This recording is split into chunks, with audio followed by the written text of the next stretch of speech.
What is going on, guys? Today we're going to be going through some pretty cool things online, and honestly I'm very surprised at some of the stuff, some of the guitars that you're able to get for the money these days. It's pretty wild, and we're going to be checking some of it out. But first, consider hitting that subscribe button. We're actually doing a giveaway when I hit 5,000 subscribers. I've got a pedal I'm giving away, guitar strings, guitar straps, etc. So stay tuned, hit that subscribe button, tap the bell. Thank you guys so much for sticking around. Now let's jump in, shall we? So I'm actually amazed at some of the prices of these guitars and the quality of these guitars that you can get these days.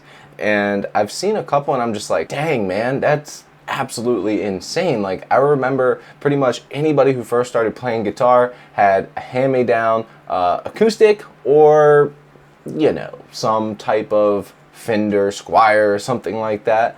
And the stuff that you can get for good prices and the mid-tier stuff is insane as well. So we're gonna go through that, and I'm gonna show you guys some crazy cool deals that I've found online, and you guys let me know what you think. So I'm here on Sweetwater, and the first thing that I came across, because I've been very interested in getting myself my own baritone guitar, is this absolutely awesome looking, just straight up stealthy, to the point, no bullshit, ESP LTD guitar here. It is a ESP LTD M201B baritone electric guitar, black.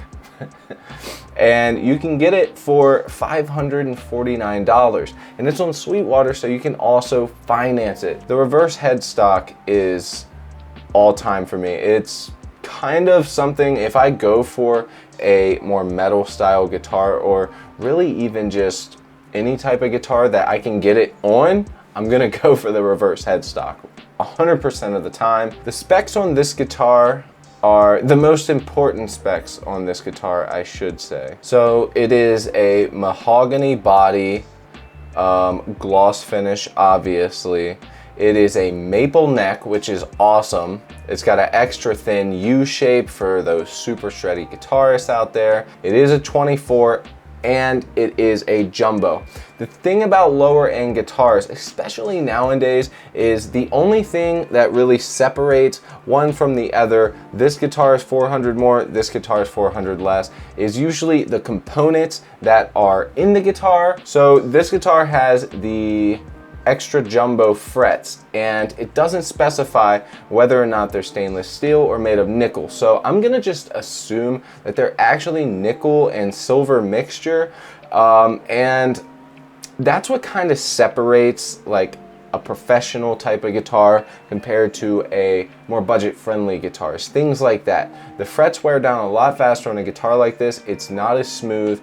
And you can feel the difference, especially if you've been playing guitar for pretty much any amount of time, to be honest. But this guitar is very cool for having the extra jumbos, which is standard for a metal guitar these days, and the 24 fret rosewood fingerboard, and the LTD branded bridge tailpiece. And like I said, that's the type of thing that is to be expected with guitars in this price range. Don't expect name brand stuff from a lower end guitar. That's what separates this guy from that guy. Let's move on, shall we? Okay, so this next guitar is a brand that I've never even heard of, but they look really good with these flame maple tops here. The brand is a, and I might butcher this, a Sir Larry Carlton L7V Tobacco Burst, this one is. And again, another $540 guitar.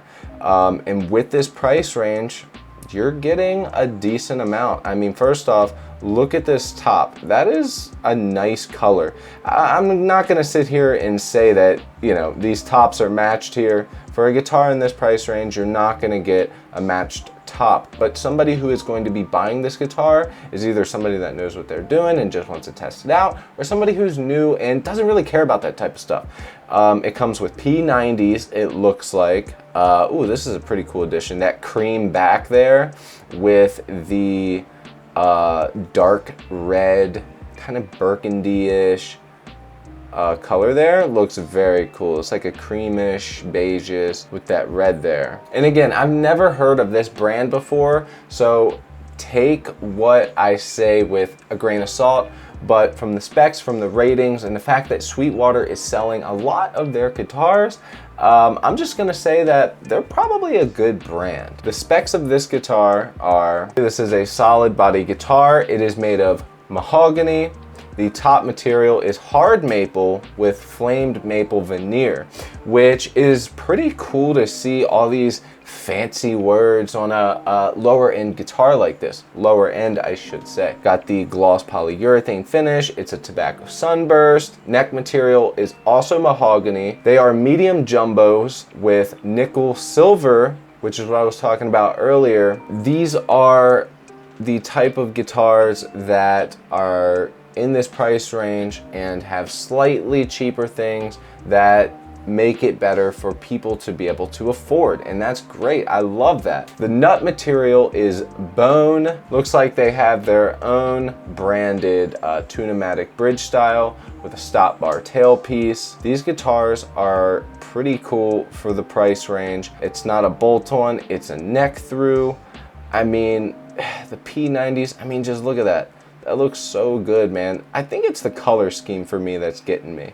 It just looks so good. I love it. But yeah, what do you guys think about this one? Have any of you even heard of this guitar brand before? Let me know below. All right, our next guitar is an Ibanez guitar. It's a Steve Vai signature. And the reason I put this one on the list is for two reasons. First off, it's a $500 guitar. Second off, it's a $500 guitar that is also a signature. I love seeing guitarists that are putting out budget-friendly guitars with their signature models. And with Steve Vai and Ibanez both being a good guitar player and a good guitar company, I'm gonna assume that even these lower end ones are made very well. Take that as you will, but I'm just gonna assume with Ibanez history of good quality guitars that this thing is probably gonna be great. As you can see, it has that signature little the knuckles, you know, throw it in there, punch someone with a guitar.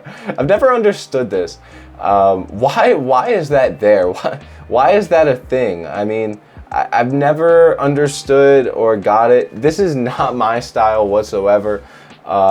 It's a cool guitar though. I mean, at the end of the day, you get the Floyd Rose. It is an Ibanez Floyd Rose style guitar. Whoa, this is a really small port right here.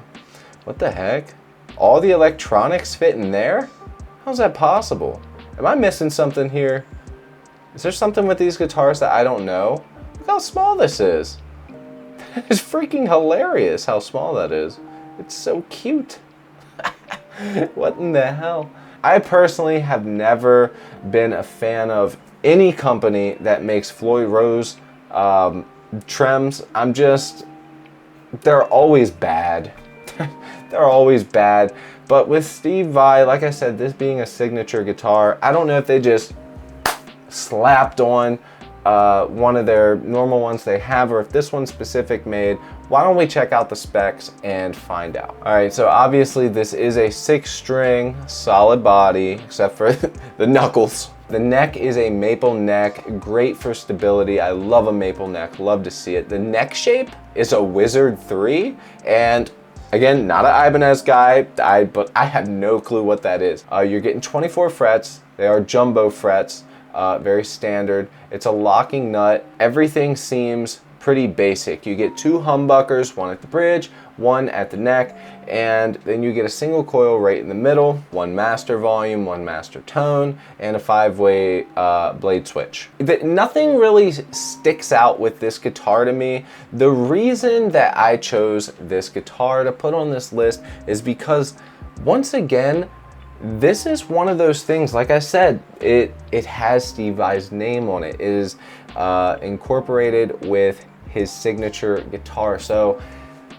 I just really think and have high hopes for the ratings that are on this guitar And for the younger players that are going to be going for this guitar because of Polyphia, they just did a song with Steve Vai a couple years ago, and it's definitely drawn a lot of younger people into that style, to that type of music, going back to Steve Vai back in the 80s, man. So, you know, it's very cool to see this. I love it. Next one. Let's go. So we got one more that I saw that kind of blew me away a little bit, because you know, you're starting to see guitar companies find cheaper ways to do things that used to be more premium, and you're gonna see exactly what I mean in 1 second. All right, so right here we have got a Schecter. This one is $599. With that said, this one's a little different. This one is a 7-string, and for a 7-string, that's $600, a burl top, 2 pickups from a trusted company, a neck through guitar, with, again, 7 strings for $600. That seems pretty good to me. So I bet you're looking at this going, wait, is that Buckeye Burl on there? What type of burl is that? That's a premium guitar type of thing, isn't it? Well, you would be right, actually. That's usually something you see on a more premium guitar. This has a Buckeye Burl top. Actually, it's not Buckeye Burl though. Okay, so the wood top on this, it is not Buckeye Burl. It is a Poplar figured burl. A figured burl basically means that figured burl itself usually means beautiful wood, or, you know, the pattern, stuff like that. So yeah, this is a Poplar style, a mahogany body, and by the way, this is a Schecter Omen Elite 7. The neck material is maple. It's a thin C shape. It is a 24 fret. The scale length is 26.5. Very cool. I love seeing this as well. The nut material is a Graphtec XL Black Tusk, which is a pretty premium nut to have for your guitar. The bridge tailpiece is a Sung-Il 7-string hardtail. Now, this is very cool as well, because this is not a Schecter style. This is a Nether Brands hardtail piece. And this is what I love to see. You're getting premium items on a more budget-friendly guitar. And this one is a bolt-on, which is, you know, fine. Comes with 2 7-string humbuckers, 1 master volume, 1 tone volume, and a 5-blade switch. You know, I did a YouTube short not too long ago talking about guitar companies that are killing it right now, and Schecter really is one of those companies that are killing it. You see a lot of good ratings on them. They're always coming out with new guitars, which is pretty crazy considering you don't see a lot of people using Schecter anymore. I'm gonna have to buy one of these. Maybe not this one, but a 6-string or something like that, because this thing is freaking sweet, man. I mean, look at this. You're getting like that premium look for your top. It's got a maple neck. It is a bolt-on, but it looks really smooth there. You know, and it's, again, basic, stripped down for the most part. It's just freaking sweet, man. You're not gonna, for this price range though, you're not going to be getting locking tuners and stuff like that.